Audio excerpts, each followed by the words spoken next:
صباح النور ومرحبا بالناس الغاليين. ان شاء الله اليوم قدرة ربي باش نعمل وصفه جديده كما عودناكم.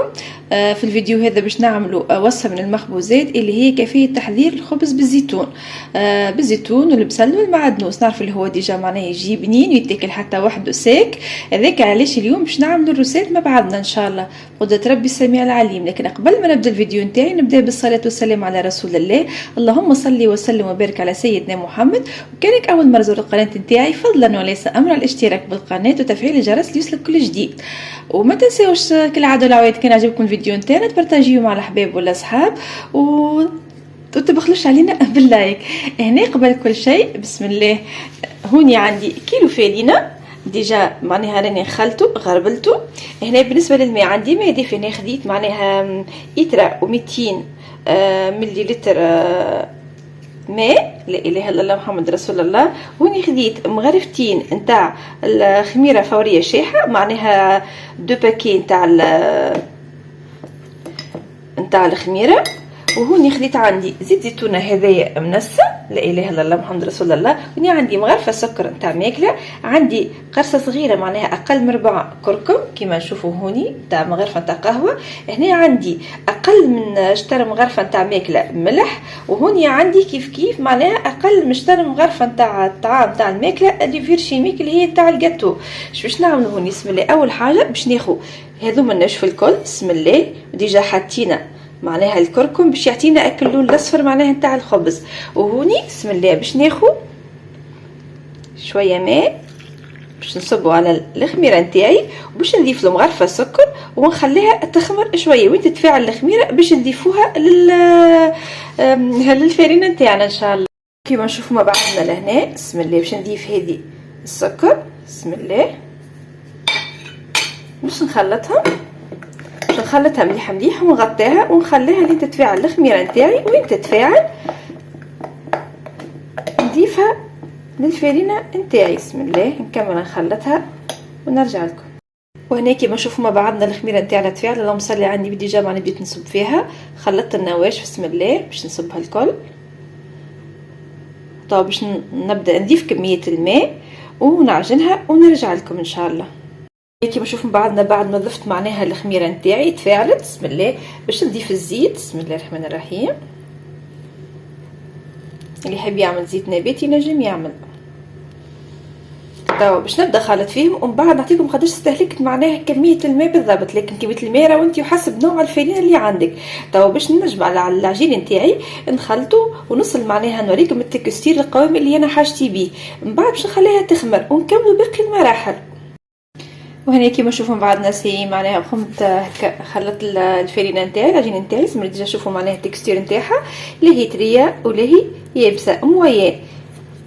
توا ديجا دهنتها بقطره زيت. خليت الفرن تاعي سخن على 250 درجه مده 4 دراجه كي كتفيت عليه خاطر ديجا مزروبه. كان انتم عندكم الوقت نجموا معناها تغطيوها وتخليها تخمر في عقلها. مي بالنسبه لي انا مربوطه بوقت باش نحطها في ساشي اليمونتير ونلفها في منديله ونحطها في الفور وهو طافي. وين تخمر نرجع لكم ان شاء الله ونكملوا باقي لي زيتاب الاخرين. توا باش نكمل نحضر معناها لي زانغريديون معناها الفاضلين كيما البصل والزيتون معناها والمعدنوس ونرجع لكم ان شاء الله كي تخمر العجينه نتاعنا تخمر. وهنا كيما نشوف بعضنا معناها سي راهي العجينه نتاعي خمرت بسم الله. تشوفوا فيها ديجا معناها هكا رشيت شويه فارينه على بلون دو ترافاي. وباش توا نقسمها كويرات. بالنسبه لكميه الماء نوريكم هوني راني استحقيت 750 مليلتر ماء. هوني خديت هكا راسين بصل متوسطين معناها ابيض والاحمر قسيتهم مربعات. بالنسبه للمعدنوس قسيته خشين شويه معناها ما نعملوش جويد برشا. عندنا زيتون اخضر مقصوص زيتون كحل مقصوص. وهنا عندي البصل رونديلات. طيب باش نقسمها كويرات ونرجع لكم ان شاء الله بقدره ربي. وهنا كيما نشوفوا بعضنا راني رشيت شويه فارينه على البلون دو ترافاي نتاعي كوتي. وبالنسبه للعجينه نتاعي حطيت فيها البصل المقصوص مربعات والمعدنوس باش نعجنهم لين يتجانسوا ونقسمهم كويرات. نرجع لكم ان شاء الله. لو طون اللي الفرن نتاعي يسخن على 170 درجه. وهنا كيما نشوفوا مع بعضنا بعد ما تجانس معناها البصل والمعدنوس مع البات نتاعي، كملت ضفت لهم شويه زيتون معناها مقصوص اخضر وكحل باش نكمل كيف كيف معناها نخلطهم باش تجينا معناها الخبزه مشخشخه كلها جسم، مش معناها الوجه بركه المنظر بركه هو اللي فيه البصل معناها والزيتون والكل. نحب انا كل معناها متعذ وعذا تبدا معناها الخبزه بكلها فاوحه ومنسمه. باش نكمل ندخل الزيتون في وسط البات نتاعي ونقسمهم كويرات ونخليهم كوتي يرتاحوا درجين ربع ساعه، ومن بعد ننتقل للمراحل المواليه. وهنا كيما نشوفوا بعد ما شكلت الكويرات نتاعي ديجا عملت كل وحده 150 غرام. بالنسبه للكبر والحجم نتاع الخبز نتاعنا انتم تتحكموا فيه، تحبوها كبيره صغيره شويه يرجع عليكم انتوما. تو ديجا باش نغطيها ونخليها ترتاح مده ربع ساعه ومن بعد نشكلها ان شاء الله. كيما نشوفوا هنا بعد ما ريحت البات نتاعي اللهم صل على النبي عليها خمرت. تو باش نبدا ناخذ بالكوير باش نشكلها ونحطها في الطبق نتاع الفور.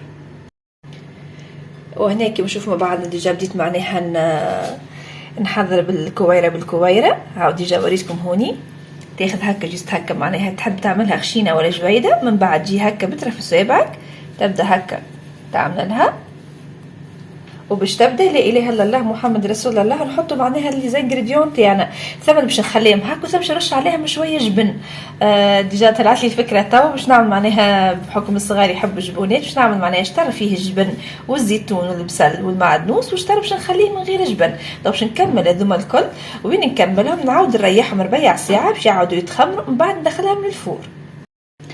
وهنا كيما نشوفوا مع بعضنا بعد ما كملت شكلت معناها الكويرات نتاعي حطيت عليهم معناها البصل والمعدنوس والزيتون. بالنسبه للطبق هذا ديجا بعد ما كملت ضفت له هكا جبن خاطر الصغيرات يحبوا الجبن.